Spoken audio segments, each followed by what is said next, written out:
अस्सलामुअलैकुम।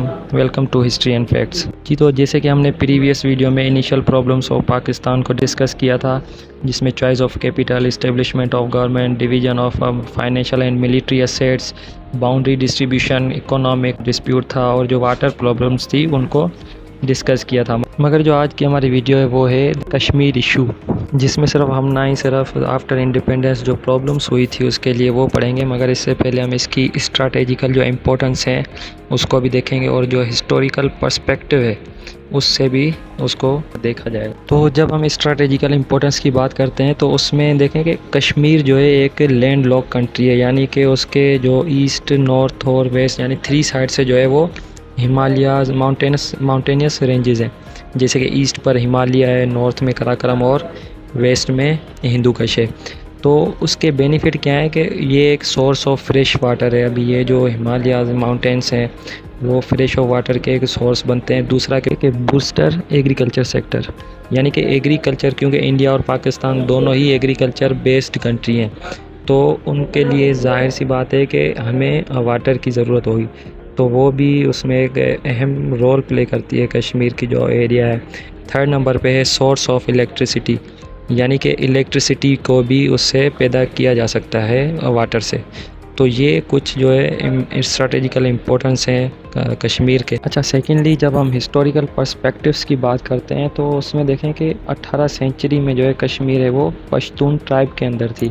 1819 में सिख रूलर जो रणजीत सिंह थे उन्होंने कश्मीर को कॉन्कर किया था, तो उनका जो है टाइम पीरियड स्टार्ट हुआ। फिर उसके बाद फर्स्ट एंग्लो सिख वार जो कि 1845 टू 1846 में के दरमियान में हुई थी, तो उसमें ईस्ट इंडिया कंपनी उस पर अपना कब्ज़ा जमा लेती है और 1846 में जो है ईस्ट इंडिया कंपनी ने कश्मीर की जो टेरिटरी थी उसको गुलाब सिंह को बेच देती है। अभी हम ये भी कह सकते हैं कि जो इनिशियल प्रॉब्लम होती है स्टार्ट वो इधर से भी हो सकती है, क्योंकि जो गुलाब सिंह थे वो नॉन मुस्लिम थे, मगर जो इस एरिया में जो मेजॉरिटी थी वो मुस्लिम्स की थी, यानी कि 70% ऑफ मुस्लिम्स यहाँ पर पॉपुलेशन थी उनकी।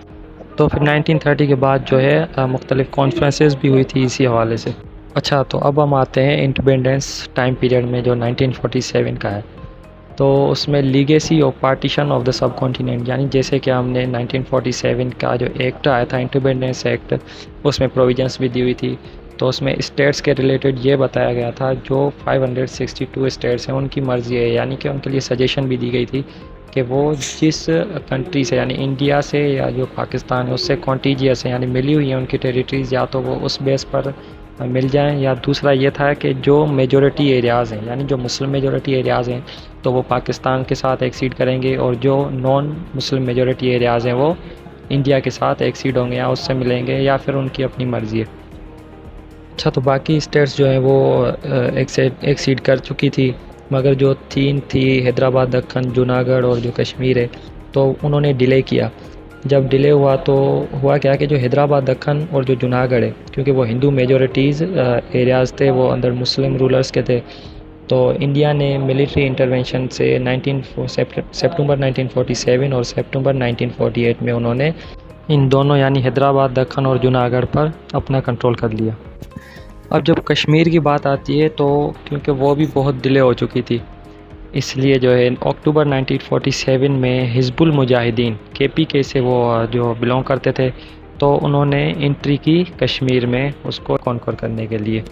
थोड़े ही टाइम के बाद जो है पाकिस्तान की जो आर्मी थी हमारी, उन्होंने भी उन मुजाहिदीन को ज्वाइन कर लिया। मगर जब ये बात राजा हरी सिंह यानी जो कि रूलर थे उनको पता चली, तो वो उन्होंने हेल्प के लिए अभी वो न्यू दिल्ली गए 26 अक्टूबर 1947 को, जहाँ पर उन्होंने प्राइम मिनिस्टर जवाहरलाल नेहरू से मिले पहले। तो उन्होंने कहा कि हम हेल्प नहीं कर सकते क्योंकि जो इंडियन इंडिपेंडेंस एक्ट है उसके जो रूल्स हैं, उसकी जो प्रोविजंस हैं वो अलग हैं। फिर वो लॉर्ड माउंटबेटन यानी कि वो जो गवर्नर जनरल थे इंडिया के, उनसे राजा हरी सिंह मिले। तो लॉर्ड माउंटबेटन ने उन्हें कहा कि अगर आप कश्मीर में एक्सीड हों तो आपकी हेल्प की जाएगी। उसी की बुनियाद पर फिर राजा हरी सिंह और जो लॉर्ड माउंटबेटन थे उनके बीच में एक एग्रीमेंट साइन हुआ जो कि इंस्ट्रूमेंट ऑफ एक्सेशन कहा जाता है। तो उसी इंस्ट्रूमेंट ऑफ एक्सेशन के मुताबिक जो 27 अक्टूबर 1947 को इंडियन आर्मी ने लैंड किया श्रीनगर में। मुसलमान जो मुजाहिदीन थे वो क्योंकि पहले ही आ चुके थे, कश्मीर में इंटर हो चुके थे, तो उन्होंने कुछ एरियाज़ जो है वो इन्वेड यानी कॉन्कर भी कर लिए थे, जिनमें मीरपुर है और जम्मू है, रेसई है, उधमपुर है, पौंच है, या फिर जो मुजफ्फराबाद था, उन एरियाज़ को उन्होंने कैप्चर कर लिया था। और बाकी 2 दिन ही रहे थे कि कश्मीर जो है वो फ़तेह हो सकता था जो मुजाहिदीन के ज़रिए, मगर क्योंकि वहाँ पर आर्मी आ गई थी, इंडियन आर्मी, तो उन्होंने फिर उसके जंग की और फिर वो बैकवर्ड पे आ गए। ब्रह्मुल्ला जो इलाका था वहाँ से फिर उनको बैकवर्ड पे कर दिया इंडियन आर्मी ने। उसके बाद जवाहरलाल नेहरू जो थे वो यूएन हो गए 30 जनवरी 1948 को।